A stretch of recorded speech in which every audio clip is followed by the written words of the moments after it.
when we receive a credit memo from Sony, that's when we book the discount. In 1987, I changed the policy. I changed one word in the entire footnotes, and investors don't even notice it.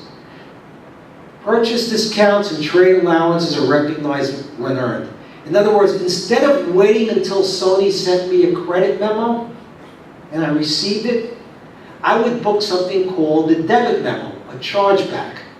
In other words, saying, I've already sold those 100,000 TVs. Why do I have to wait for Sony to send me a discount voucher, a credit memo before booking it? Why can't I just book it on my books in anticipation of me getting the discount that I've already earned?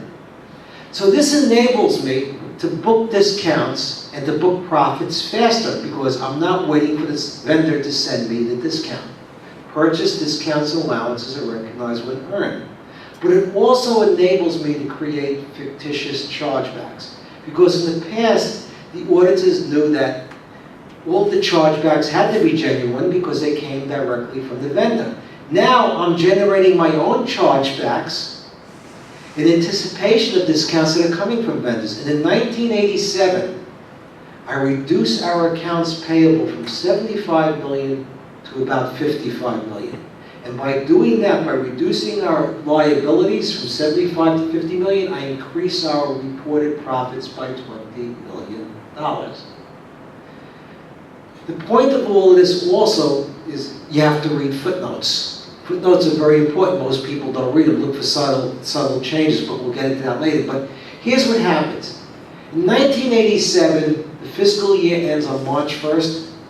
The young auditor that's doing the accounts payable, he's 6 months out of college. Do you know where he learns about debit and credit memos from? Me. He is so distracted. Remember I said distract them as long as you can. Don't obstruct them, or don't let them think they're being obstructed. You distract them as long as you can. The 20-80 instead of the 80-20. He's so distracted that he starts looking at the debit memos on April 28, 1987. Fiscal year ended on March 1st, 1987. But why is April 28, 1987 so important? Because that's the day that our big 8 accounting firm had already signed off on the audit. In other words, they claimed to have finished the audit before they finished the audit. And as a result, he had really no incentive to find $20 million in phony chargebacks. Here's part of his deposition. They had a copy of his work papers, and they said they saw a date at the bottom of the work papers. It says 4/28/87. And the PMF staffer says it's his handwriting. And he also said it was his policy to date his work papers when he began to perform his test work. April 28, 1987 was the day that he started to perform his test work on accounts payable. That was the same day that we got a clean audit opinion. He didn't finish that test work for several weeks later because we stalled him. But you know something? Our auditors also liked us. You see, we were so charming. I'm Jewish and I have 3 sons, and all my sons got to have brisses, circumcised. I would invite the auditors to my kids' circumcisions. I get bonds from them as gifts. Yeah, they thought that they were knowing the client, but they only knew the client that we wanted them to know. But we became so tight with them that they just didn't want to believe that we were thieves. And that's why they didn't finish the audit when they claimed they finished the audit. They didn't want to believe that we were thieves. We charmed them. They were not co-conspirators. There's a difference. They were enablers. We turned them into enablers. We turned them into gullible enablers because they liked us, because they never thought in the back of their heads that we were thieves. And that's why they went along with the debit memos.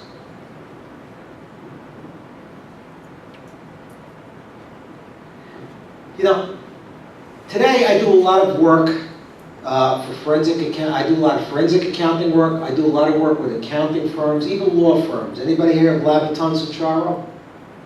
Class action law firm, one of the largest plaintiffs firms. I help them with class actions. I help them with whistleblower stuff. I do work for hedge funds. I do forensic accounting work. And people often ask, how do you find fraud in plain sight? How do you look at financial reports? What can the layman do? You know, believe it or not, there's plenty. So you saw that example over there where we changed one word in the footnotes and had an entirely different meaning? Well, most people, when they look at financial reports, they look at the income statement, the balance sheet, the statement of cash flows, and pardon the pun, but they skim through the footnotes. What you're really supposed to do is to read backwards. You're supposed to start with the footnotes, the basis for the financial reporting. Look for inconsistent terms, changes in language, because lawyers are great at making one word have 20 different meanings. And you put that one word with 20 different meanings in a sentence and you got 400 different meanings. It's called disclosing without disclosing. Fraud in plain sight. Well, let me give you examples of things I found in footnotes. In fact, this one is recently. It's a company called United Realty Trust. It's on Long Island. And I want you to read this footnote.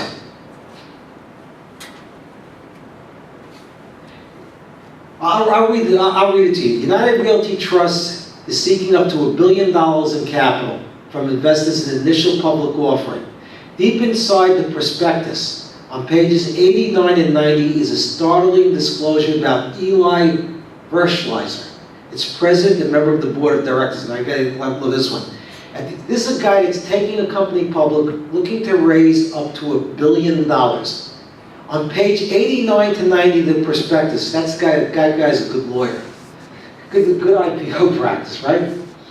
At the age, they're right, at the age of 17, while a high school student, Eli was subpoenaed to appear before a grand jury inquiring into the fraudulent activities of a group of individuals he knew. Eli exercised his Fifth Amendment rights and continued to do so after being given use immunity. Eli appeared before a federal judge who directed him to reappear. He did not reappear and instead moved overseas where he remained for several years. In other words, he was supposed to appear in front of a judge, he skips, because he didn't want to testify. For some reason, I think it's Russian mafia. Anyway, while overseas, a federal indictment was unsealed, naming over 20 individuals in connection with fraudulent activities, including Eli. Approximately 2 years later, his family contacted an attorney to help him return to the country. Eventually, he pled guilty to one count of failure to appear, a misdemeanor. He received 1 year probation, 100 hours community service. The charges relating to the fraudulent activities were dismissed. At the very least, this guy skipped town. He didn't obey a federal order, and he had to plead guilty to a misdemeanor. And now he's going to be looking to run a company with $1 billion in capital. Most people wouldn't even read it in the footnotes. Most people wouldn't go past page 2 of the footnotes, let alone page 1. That's why reading the footnotes is important. But more interesting about United Realty Trust is that its advisor has no operating history. It has no experience operating a REIT. And the way the compensation is done, this is great disclosure, they have no incentive to avoid losses for investors. No experience, no incentive, a kid that skipped town. You know, it's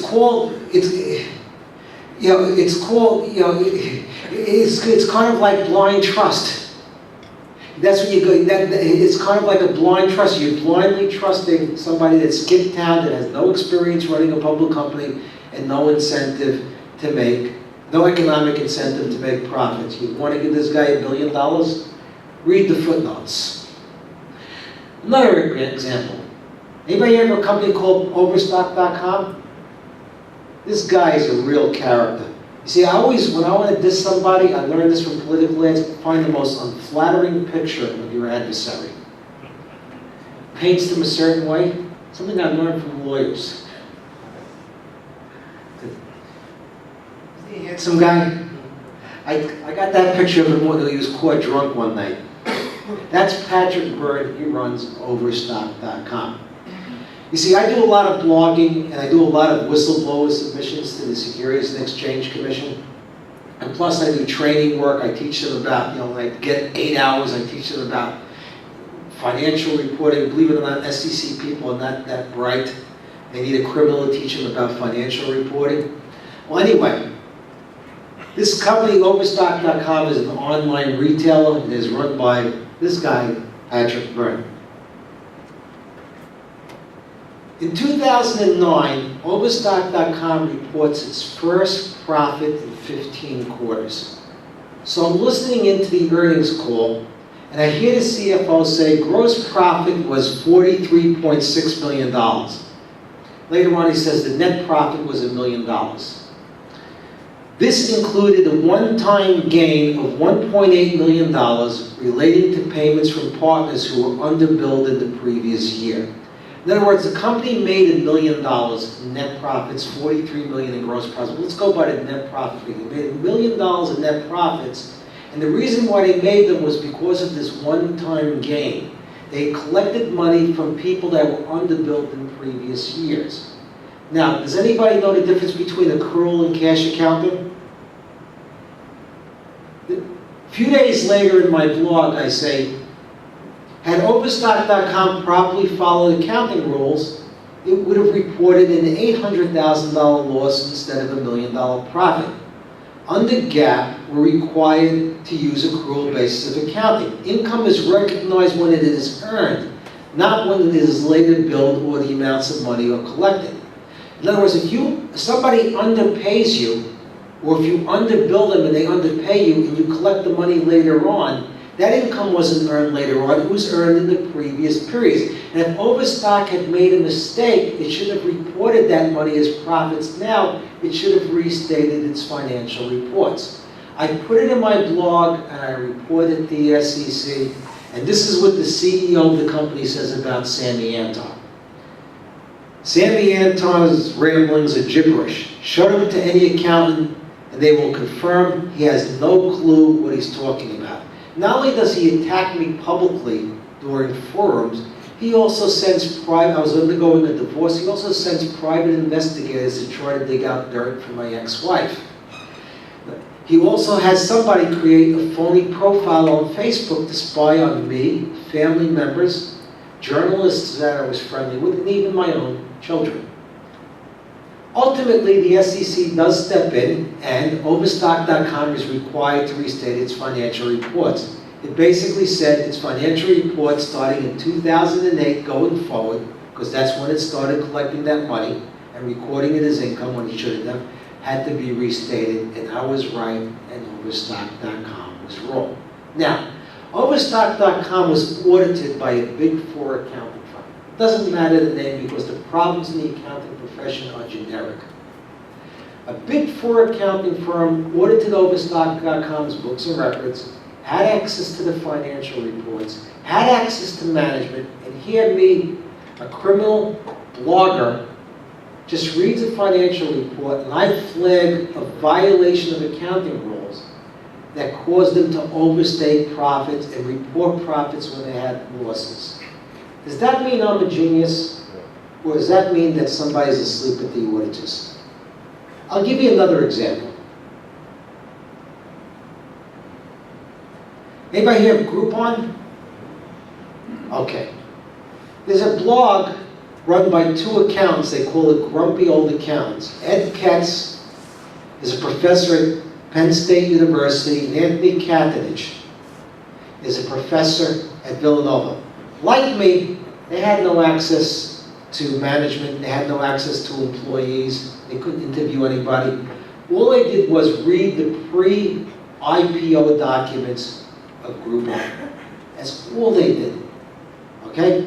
And they find that revenues were overstated, that they used improper accounting, and Groupon was audited by another Big Four accounting firm.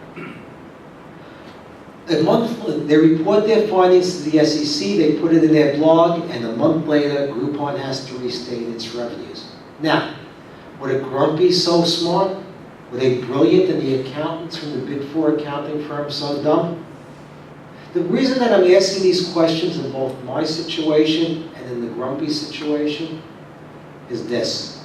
You see, in my day, you saw that video? I had to fool my auditors. I had to lie to them. I had to create diversions for them. Because as inexperienced and as young and as gullible as they were, deep back in my head, I thought that when presented with the wrong things, that they would do the right thing. In other words, if they caught anything wrong, that they would do the right thing.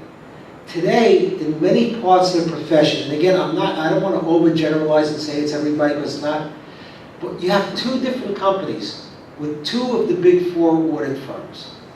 And in two cases, you have bloggers pointing out gap violations that the auditors missed. Have the auditors gone from being enablers in some cases to co-conspirators? Is Sammy Antar, the white-collar criminal of yesterday, with girls with cleavage and smiles and everything else, become a dinosaur that you don't have to fool auditors anymore? That's something that you have to think about. That would scare me, being a criminal of 25 years ago. Another company is Green Mountain Coffee Roasters. Green Mountain Coffee Roasters is under investigation by the Securities and Exchange Commission. In fact, I've written several blogs about it. I filed a complaint with the Securities and Exchange Commission about their accounting. And later on, a short seller by the name of David Einhorn said it was a fraud after I'd been calling it a fraud for 6 months. There's been class action litigation instituted against the company. And all the class action litigation sites accounting my blog. I just want to give you one example about reading footnotes. Look carefully. For the 13 weeks ended December 29th to December 26, 2009, the company reported, look in the bold print, a subsidiary reported no income before taxes. Zero income before taxes. You see that over there? The following quarter, that same subsidiary reports $3.8 million income before taxes. So 0 plus 3.8 should equal 3.8. They came out with 2.8. Now, granted it's a small error, but these are financial reports that are gone through by lawyers, accountants, internally and externally. Never underestimate the significance of even a small error. Numbers always have to tie in. If they don't tie in, it's kind of like a little thread on your pants that gets out of it. You pull the thread and the whole pair of pants comes apart. That's another example of looking at financial disclosure. That may indicate a bigger problem, but there's not enough time to go into the other problems with Green Mountain Coffee. I just wanted to give you an example. The problem that we have today is that most frauds are detected by tip or accident. These are numbers from the ACFE. Over 50% of frauds are found out because of tips or by accident.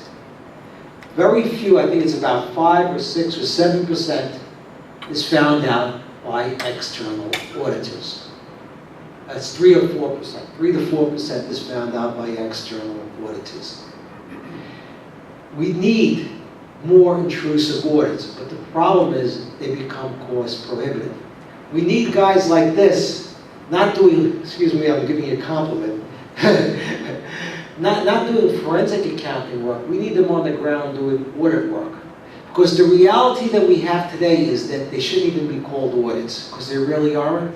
Audits of public company are not designed to detect fraud, and at best they may catch bookkeeping errors. The reality is that they're limited reviews of financial information. We really don't have audits of public companies. And that's why we have to rely more on tips, and we have to rely on finding things by accident. That's why most of these things, most of these frauds are found not within the internal process, but externally. That is the problem that we have. Finally is this. The government is losing the war on white-collar crime.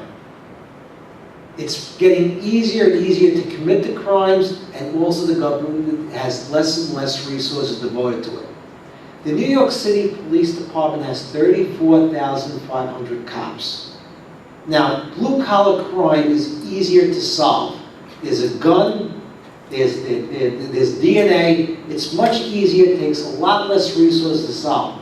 In the entire United States, fighting white-collar crime all over the United States, you have less special agents of the FBI, less special agents in the IRS Criminal Investigative Division, and less SEC employees than the entire police department of the New York City Police Department. And white-collar crime cases are built primarily on circumstantial evidence, putting millions of pieces together to put together a case, and it takes many, many more years. And the laws of this country make it very difficult to prosecute criminal cases because we have a presumption of innocence. We have to convict people beyond a reasonable doubt. So it's very difficult for the government to go after the criminals. They just simply do not have the resources. And even with the lack of resources, they're making the criminals' jobs easier. Anybody hear of the Jobs Act? Jumpstart Our Economy Something Act, right? Jobs Act. Jobs Act is basically going to deregulate businesses that want to raise money from investors. In other words, cut down on regulations. Auditors will not have to report on the internal controls of these companies. Companies will be able to raise money over the internet. And I will tell you as a criminal, as maybe a retired criminal, that when the door is open, the criminals walk right through it. Anytime you take away a layer of compliance, anytime you take away a layer of oversight, anytime you take away another set of eyes from the outside, it makes the criminal's job easier. You know that company I told you about, United Realty Trust, with the guy that skipped town that's going to take this company public?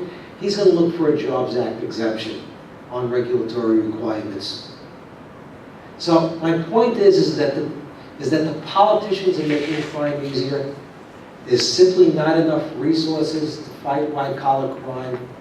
And right now, the criminals are winning. In my case, I got house arrest. $500 million crime, I get house arrest. You know, today I wouldn't even get house arrest. I get investigated and never get indicted. I walk. And that concludes my presentation for now. If you have any questions before the panel discussion, or if you want me to go to the panel, I'll answer. Thanks, Sam. Thank you. I get caught. And I I get get caught. caught. Anybody ever hear of the 3X principle? Okay, one lesson you guys got to learn. There's no statute of limitations on the fury of a woman scorned. They remember everything. Having gone through a divorce, I know. Women remember everything from day one. My cousin Eddie had a wife, Debbie. She was blonde. And he had a mistress whose name was also Debbie, and she was blonde. And the family split up because of Eddie's marital infidelities. And factions started ratting out other factions in the family. That was the start of the downfall of Crazy Eddie's. It wasn't because of the auditors or anything else with the government. You see, the problem is that the government has to be reactive, they can't be proactive, because we live in a constitutional republic. The government can't come into my house and start searching my hard drive. So the government really is reactive. They can't do anything. And that's another reason why most cases are found by informants, and the informants are generally the 3 X's. So Sam, Yes. if the Crazy Eddie fraud was, I guess, caught by Eddie's wife, turned him in, is that what happened? Eddie's wife sued Eddie in a divorce action, and his lawyers went to, Crazy Eddie's was taken over by new management, and her lawyers went to the new management of the company to rat out Eddie, not thinking that it would affect other family members, which it did. So let me introduce the other panelists. On my far left, Daniel Ventricelli is a managing director in the New York office of BDO. He's a CPA, certified fraud examiner, certified insolvency and restructuring advisor, and an attorney with over 25 years of experience providing accounting and consulting services to organizations and their counsel. To Dan's right is Michael Brown. Michael is a director in the Advisory Services Division of Markham LLP's Long Island office and is a member of its forensics practice group. He has more than 25 years of combined experience in financial accounting, auditing, and litigation consulting. So the first question I want to ask you guys is, having seen Sam this morning and heard his story, and in your case, Dan, being familiar with it over the years, do you think that Crazy Eddie would have been caught absent the whistleblower situation that Sam described? Or might they have gotten away with it for an extended period? I mean, I think everyone can hear you, so you can just... Well, just starting for me, I think that what you've seen is some recent enforcement of new laws required by auditors, in particular independent audit committees. And this goes with the Sarbanes-Oxley Act from the early 2000s. When you go back in time, you can't buy honesty and trust, and greed and fraud is perpetual. You go back to the 70s, we had the Foreign Corrupt Practices Act. The 80s, the Eddie Antar, Crazy Eddie incident. You had the S&L crisis in the late 80s with new reforms acts requiring loan reserves. In the 90s, we had the dot bomb. In the early 2000s, Enron, WorldCom, finally Sarbanes-Oxley. We thought that fixed everything. We had the meltdown in 2007, and Bernie Madoff and company recently. So I think that there are new rules and regulations that if you had an independent audit committee that was carefully looking at an independent audit committee, requires one member to be independent and financially literate. You didn't have that necessarily back in the 80s. I think that ultimately it might not have been caught initially, but ultimately it would implode. It would implode under its own weight. Lack of cash flow. And what you see is the market's going to react that if a company is not growing, and it's not growing organically and by acquisition, and it stops growing, cash flow is going to stop flowing. So ultimately, you might have had that. I didn't have I don't have the knowledge specifically of the audit work papers that were involved in the Crazy Eddie, but just looking from the outside in, it's a classic inventory scandal, deferring charges. Sam brought up an interesting point, the change in the recognition policy regarding discounts and debit memos. Well, that very well might have required disclosure. It was a change in accounting policy. And whether it was recorded as a retroactive adjustment or a restatement of prior years, that certainly changed in footnotes interesting. And Sam's point about the focus on the footnote is all too important to keep in mind. So, yeah, do you think that you know, SOX and 404A and B and new audit committee requirements and the current regime that Michael has described, you know, would have picked up what they were doing at Crazy Eddie? I think certainly, especially as it relates to the internal control issues, I think Sam will be the first to agree that the company virtually had no controls. That's Right. why it was a substantive audit. And I think nowadays, the audit team, from a planning perspective, includes more of a analytical approach. And had that been done back during the day of Crazy Eddie fraud, I think there may have been more, their awareness may have been more highlighted, or heightened, I should say, to what was going on. For example, had they compared what was happening at Crazy Eddie to what was happening in the industry at the time, they would have become aware that Crazy Eddie was outperforming the industry. So that's a red flag that should result in immediate attention of the audit partner, and then further analytics should be performed to understand why, and questions should be posed to the CEO, CFO. So those things I think would have been highlighted, or heightened I should say, based upon the changes in the rules and the standards nowadays, based upon what I just mentioned. So let's tie this back down to Sam's last point, right? So, you mentioned lack of internal controls, right? So if you have a company that may still have somewhat of a disdain for the rules, and we hear stories, unsubstantiated of course, that certain executives may just sign those certifications and file them without really having the kinds of internal controls some of us might like to see. I'm shocked. Right. Now, in the Jobs Act, companies, other than very large companies, are going to have a 5-year exemption from the auditor attestation requirement for their internal controls. So do you think Sam is right, that companies with that kind of culture, even in this day, without the auditors having to attest to their internal controls, will they still be able to slide by? I think today there's a lot more opportunities to catch these types of situations. In particular, you have a lot more sophisticated systems for tracking inventory. You talk about the difference from a periodic inventory system versus a perpetual inventory system. Periodic is you come in, you count the boxes, and this is our inventory, and it helps to determine the cost of goods sold. But today you have sophisticated systems that clearly could be broken, but you have tools there and analytics that auditors could look at, looking at gross margins by product type, by region, by period, by store. And you could drive down into the numbers a lot, again, if these systems exist. And a store the size, at the time, I believe Crazy Eddie had about 40 different stores, peaked at about 300 million in sales. You would expect to have these types of systems today in a company like that.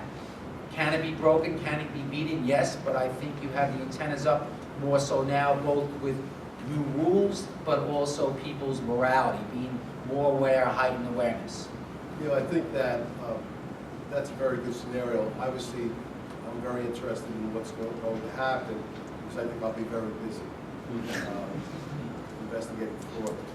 But today, as opposed to when Crazy Eddie was in existence, there's a mandate to design the audit plan to detect fraud. And so I think there's a heightened awareness regarding fraudulent activity. Substantive testing will definitely be affected by that. So notwithstanding the internal control issue that you had mentioned, I think it should be okay, but certainly I would expect the amount of financial statement fraud to pick up as a result of that, because it's an open window. If you have intent to defraud, the Jobs Act certainly provides a good window to walk through. So let me add one thing. I agree with you that audit committees are very good. You know, the problem that you have is with the audit committees is a lot of them, even though they're legally independent, in substance they're not. If I'm an audit committee member and I have stock options, I'm not really economically independent. If I have stock in the company, I'm not economically independent. That's part of the problem. Also, the financial expert requirements. You don't have to be a CPA or a forensic accountant. So even though we have rules in place, they're not entirely the right rules. But we do need audit committees, like you said, but we need real audit committees, and not audit committees that just abide by the rules, but are in substance independent. And like for the two of you said, internal controls are very important. Because without internal controls, you cannot design an effective audit. You use the word substantive. For the layman among you, substantive means you count the boxes. You count the people in the room.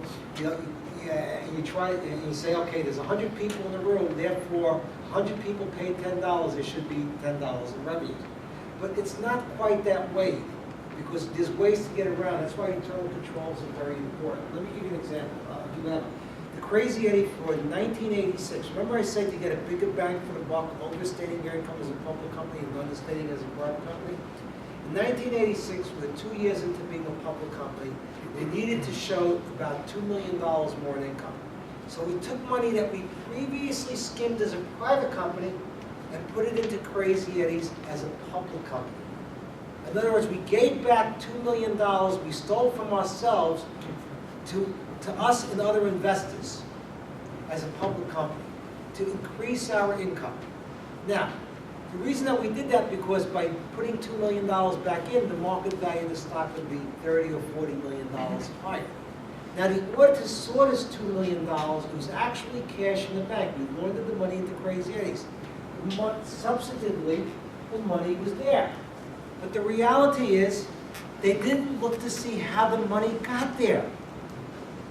In other words, yeah, the $2 million is in the bank, that means sales were made. Guys, that's not the way it works. The same thing with inventory boxes. Like you were saying, at least we have now computerized inventory systems.